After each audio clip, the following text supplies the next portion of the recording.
আজকে সকালে হঠাৎ করে রান্নাঘরে ঢুকে শুনি কিচিরমিচির শব্দ। প্রথমে ভেবেছিলাম ইঁদুরের বাচ্চা শব্দ করতেছে।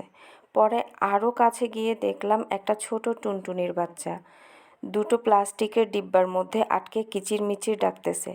গতকালকে ঝড় হয়েছিল, তাই মনে হয় রাতে এসে এখানে আশ্রয় নিয়েছে।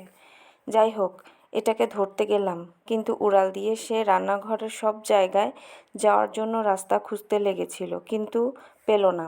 অনেকক্ষণ পর তাকে ধরতে পেরেছি। প্রথমে ছেড়ে দিতে চেয়েছিলাম, কিন্তু আবার চিন্তা করলাম ওর মা বাবা হয়তো কাছেই আছে, তাই আর না ছেড়ে আমার অন্য পাখির খাঁচায় রাখলাম। ভেবেছি যদি ওর ডাকে ওর মা বাবা আসে তাহলে ওকে ছেড়ে দিব, কারণ একা একা যদি সার্ভাইভ করতে না পারে। ওমা, রাখলাম ঠিকই, কিন্তু ওর তুলনায় খাঁচা অনেক বড় হয়ে গেল। খাঁচার ফাঁক দিয়ে উড়ে কিছুক্ষণ তারের মধ্যে বসে ডাকাডাকি করলো, তারপর উড়ে কোথায় চলে গেল আর পেলামই না। আজকে সকালে হঠাৎ করে রান্নাঘরে ঢুকে শুনি কিচিরমিচির শব্দ। প্রথমে ভেবেছিলাম ইঁদুরের বাচ্চা শব্দ করতেছে। পরে আরও কাছে গিয়ে দেখলাম একটা ছোট টুনটুনির বাচ্চা দুটো প্লাস্টিকের ডিব্বার মধ্যে আটকে কিচিরমিচির ডাকতেছে। গতকালকে ঝড় হয়েছিল, তাই মনে হয় রাতে এসে এখানে আশ্রয় নিয়েছে।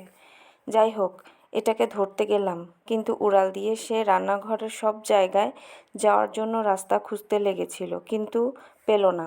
অনেকক্ষণ পর তাকে ধরতে পেরেছি। প্রথমে ছেড়ে দিতে চেয়েছিলাম, কিন্তু আবার চিন্তা করলাম ওর মা বাবা হয়তো কাছেই আছে, তাই আর না ছেড়ে আমার অন্য পাখির খাঁচায় রাখলাম। ভেবেছি যদি ওর ডাকে ওর মা বাবা আসে তাহলে ওকে ছেড়ে দিব, কারণ একা একা যদি সার্ভাইভ করতে না পারে। ওমা, রাখলাম ঠিকই, কিন্তু ওর তুলনায় খাঁচা অনেক বড় হয়ে গেল। খাঁচার ফাঁক দিয়ে উড়ে কিছুক্ষণ তারের মধ্যে বসে ডাকাডাকি করলো, তারপর উড়ে কোথায় চলে গেল আর পেলামই না।